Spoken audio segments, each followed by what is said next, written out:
months ago, we're having a wake at my house, and we need an outdoor space heater. I went to the Home Depot, looking at renting one from Home Depot, and it was like the rental price was so expensive that my uncle just ultimately ended up buying one. We've used it once, now sits at my house, no use for it, just collecting dust. I was thinking there had to be a better way to get use the product without ownership. So again, problem. Many of us make purchases like this on goods that we need for a specific occasion, but have no real use for afterwards. Renting these products from a traditional renter is expensive, and there are limitations on the rental capabilities. All these goods that do get created use natural resources, cause pollution, get rarely used, and ultimately end up in landfills. Solution: FyreShare is an online platform that facilitates peer-to-peer lending and borrowing between users. So on the borrower side, it would make sense because it would be cheaper to rent than to buy products. On the lender side, it's an easy way to make some money on products that aren't frequently used. I mean, think about all the things you just have sitting in your garage if you were to invest. An amplifier, a tent, maybe even a space heater. It'd be nice to make a little bit of money off of this since you don't use it anyway. Furthermore, users can try new brands and products on our website, which aren't available through other traditional rental companies that only specialize in one category of a good. And lastly, FyreShare is a sustainable option because we promote the sharing economy. And we're trying to curb mass consumption and production because we want to reduce waste in landfills. We conducted a series of customer interviews, and we found out that the most requested products for this kind of service were sports and recreational equipment, household and kitchen appliances, textbooks, media like CDs, Blu-ray discs, or video games, tools, and party equipment. All right, how it works. So anybody can visit the site and see what products are listed and at what price. If you want to actively participate in the site, you have to create a user account using your Facebook login and some other additional personal information. From there, the users are going to split into two categories. You have lenders and you have borrowers. So lenders have products they want to put on the site for others to rent. The borrowers are those that need the products. From there, the lenders choose between two cost models. We have Fire Pro, which is $40 a month. It's a flat rate. You can rent as many products as you like during that month. Fire Basic is for the less frequent users, and we charge a 10% commission off the listing fee.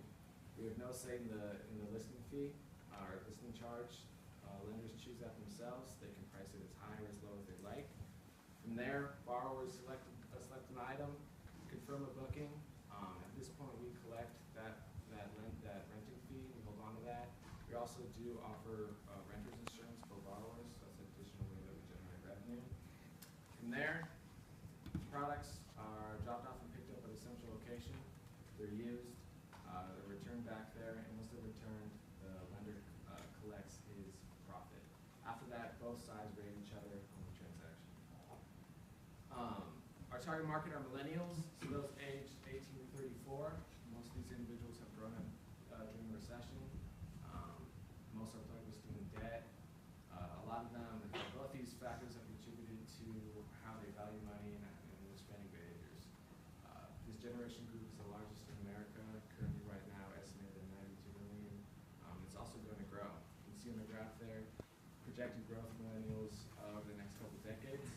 Some segments within this market include university students, recent college graduates, young professionals, first-time homebuyers, and new families. Quick Coral Puff map showing the population density of 25 to 34-year-olds. So just to get a quick visual of how densely populated these individuals are and within close proximity to each other. So you have Ballard, neighborhoods like Ballard, Fremont, all of Green Lake, University District. So really packed in there. So these are the features that will actually make users want to use this service. First of all, we have a superior user experience by way of a good-looking website that's easy to use. Furthermore, there's a real-time suggestion box where lenders can figure out what products are most in demand and then go ahead and list them.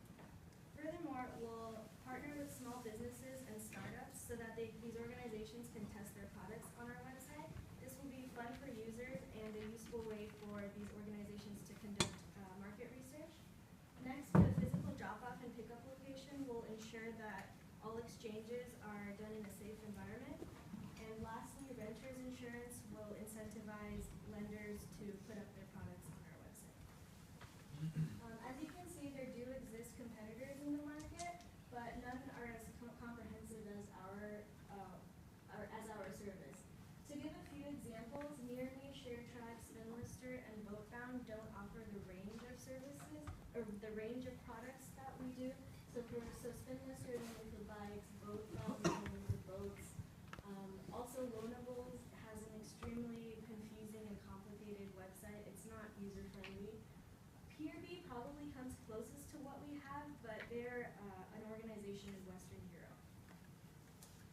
strategies we plan to implement to go to market, taking advantage of all press releases, so trying to get community sources to run the story, taking advantage of Google AdWords, capturing users that are already searching for renting and lending services, paid advertising for the same community news sources, being actively promoting ourselves at community events, neighborhood events, and then a strong social media presence.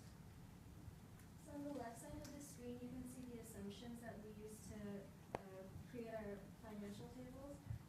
So we assume that there's a $30 fee for FyrePro and a $10 commission fee for FyreBasic, etc. But in summary, we plan to make a profit by the end of year 2. And in year 3, when we'll scale up our operations, and by the end of year 3, we plan to make a profit of $4.5 million. We're asking for $200,000 in exchange for 10% of our company. And just to recap, our revenue streams consist of the 10% commission fee on FyreBasic, the $40 flat fee a month for FyrePro, renters insurance, advertisements, and then partnering with small businesses and startups. Our cost streams consist of building and maintaining an online platform, leasing an office space, paying those employees at that office space, legal fees, legal consultation, marketing, and other operational expenses. So this is our team. We hope this presentation was of interest to you. Thank you for your time, and we'll now stand by for questions.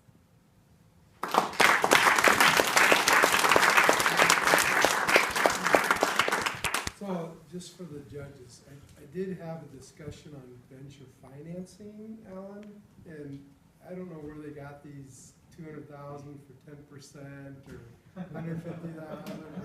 I'm going to improve that next quarter. So Alan teaches that class, and he's going to beat me up. But he's done this several times, so he's got this in his head. They all have greedy aspirations. See,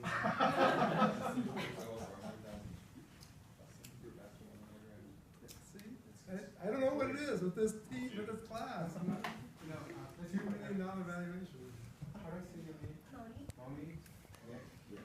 Yeah, there's a lot of questions I could ask, but I think it's because you provided so much information, and it's really good questions, and I don't think I want to hit that right now. I'm going to ask you another question.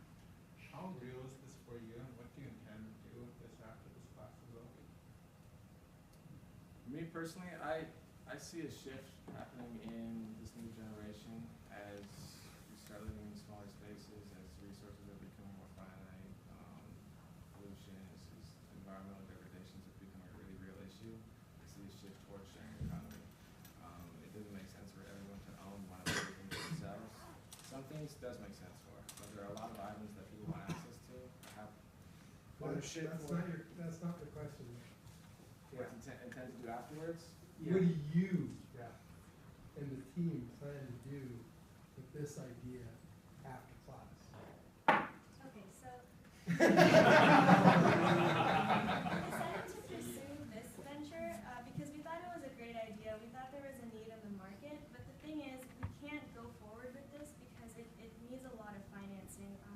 None of the team members are actually have experience with coding. We did some case studies where we found out that it's difficult to come across a third party that will put up a website that will complement your demands. So I think it's a great idea.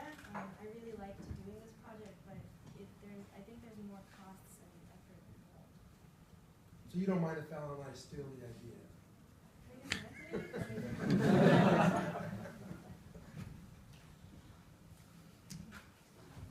Alex? So you kind of nailed it right there. There are a lot of social forces in place that don't make this an opportunity, but really an inevitability. It's going to happen. Now my question is, there was a recent article in The Atlantic that talked about the death of the sharing economy, just that a number of firms have attempted this. So you listed the competitive landscape, which was great, and actually what you offer, what they don't. But a number have attempted this, a number have failed. So why do you think that is, and why do you think you could potentially succeed? What's different about your idea? I think one thing is starting the Seattle location. Just reading this Forbes article before this class that ranked within the top 10 of number of millennials, growth of millennials in the area. In 2013 alone, grew 10.7%, up to like 130-something thousand in the area. I think happens to be within a close proximity. And a lot of people like to do things out here, a lot of outdoor recreational activities. And then I'd just like to add that our customer insights activities led us to believe that there's certain products that will be profitable and certain products that are not. So our website might look really weird in terms of the products that we offer because we have like video games and then power tools. But we believe that those products are the ones that will be requested again and again. So just I think the market research that we've done kind of sets us apart. Good job.